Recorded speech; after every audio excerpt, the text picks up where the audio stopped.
Hi. Don't judge me. I know it looks like I'm sitting on the toilet, but that's because I am. And today, I decided to make this video here. One, because my background is very basic and you won't be distracted by anything behind me other than this plant and towel. But also, I was just sitting here. I'm not shitting, by the way, so don't get weird. But I was sitting here thinking, like, as we grow up, I feel like we have this desire to, like, hold on to people that we don't necessarily need to hold on to. And sometimes you outgrow certain people, and that's okay. Like, you can't hold on to people forever.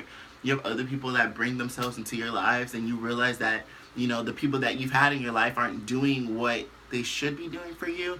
And I'm not saying that, this is your job to be doing this for a person.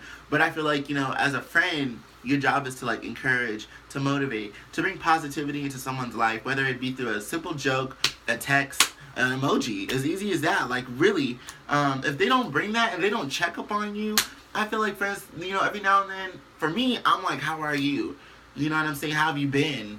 And I check up on people, and, usually it doesn't get reciprocated, or, like, reversed. And I can't really, like, say too much, but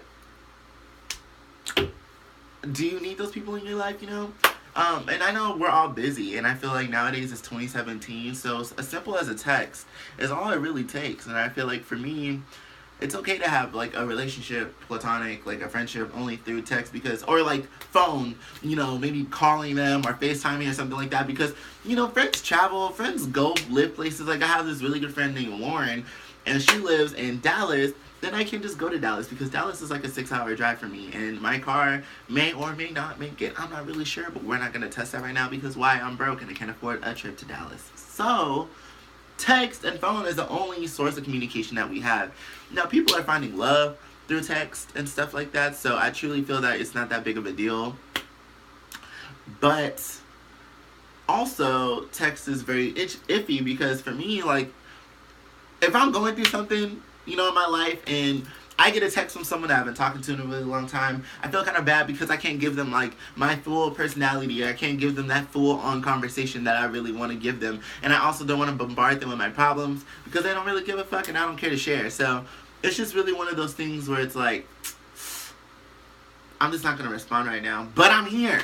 So shout out to all those people that actually, hold on to, like, that friendship, and they understand, like, sometimes I don't always want to talk, but I'm still here, and I know you're still there, and I'm going to reach out to you, and when I do, don't treat me like shit, and especially if you have friends that go through stuff with, like, mental illnesses, like, you gotta be patient with those friends, because, like, those are the ones that really need you to just please stand by. You know what I mean? Because they sometimes, like, I feel like I have friends that have depression, and they go in and out, and, and that's okay. I'm cool with that. Like, I am cool with that.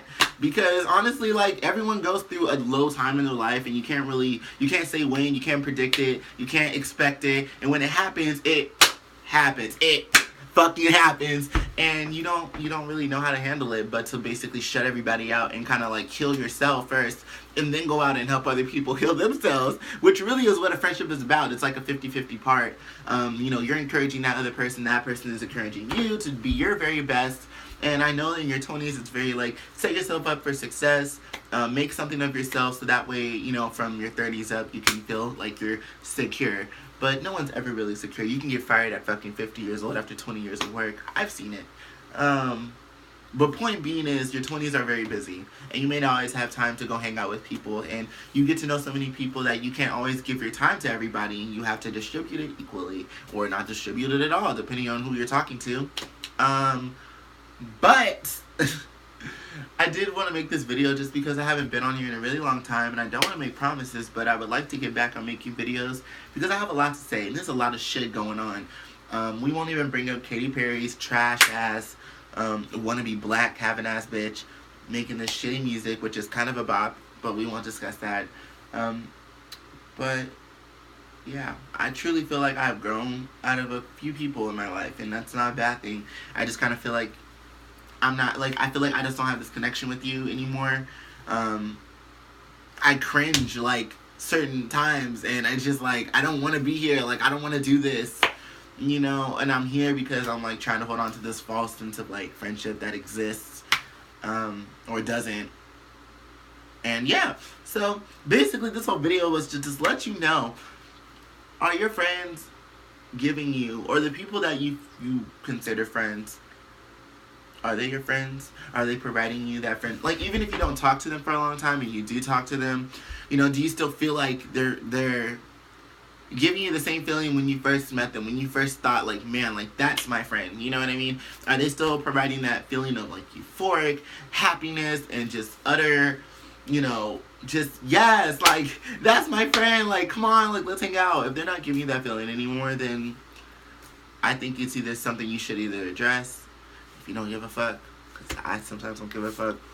Just cut that bitch off. Cut that bitch off. Cut that bitch off. Don't have time to you don't have time to be doing all of that. Like, sometimes you don't really want to know why that person cut you off or that person started acting different around you. Because sometimes it could be for some stupid reason that might get you more upset and can really escalate you to another level. Like, I had, for example, quick story. One of my friends is a drag queen, and his friend considered himself my friend, but I always had this like second hand feeling that he was super shady and that I shouldn't trust him, and that like I just shouldn't trust him. And I was like, okay, you know what, let me go ahead and be nice.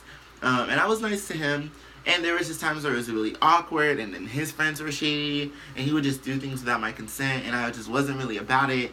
And we ended up going out one night, and he ended up almost fighting me and my friend, and threatening us, and like then crying and all this extra stuff. And I just really sat there, and that's when I realized like this person is not good for me. Like I don't care to, you know, keep this person around in my life. This person has no sort of positive input for me, and I don't need that person. And it doesn't need to be at that scale, but it could be as little as just like a text, like, you know, someone could text you like, "K, whatever," you know, something like that. You just have to like, damn, you know what, this person really don't give a fuck. Do I give a fuck? Figure that out. But other than that, like, I really don't have any other news. I mean, work is still shit. I work at H&M. Y'all know this. I could do a whole video on H&M tea, but we won't. And H&M gossip. And we have our fucking district people leaving our company to go to other places because I feel like our company is getting so big that they're losing its rapport with its employees. And they started cutting stuff, and it's just really feeling like shit, TBH. And they're building them everywhere, so you know what that means. If your stores that are already inside of San Antonio are not making enough money and you build another store, that's only gonna it's not gonna do anything. It's gonna pull customers away from other stores, therefore making them less likely to make sales goals. But I don't think they'll see that, and that's okay. So I'm gonna end this video here at 8 minutes and 15 seconds, and yeah, stick around. Maybe you'll see another video today. Maybe you won't. Maybe you'll see a video tomorrow. Maybe you won't.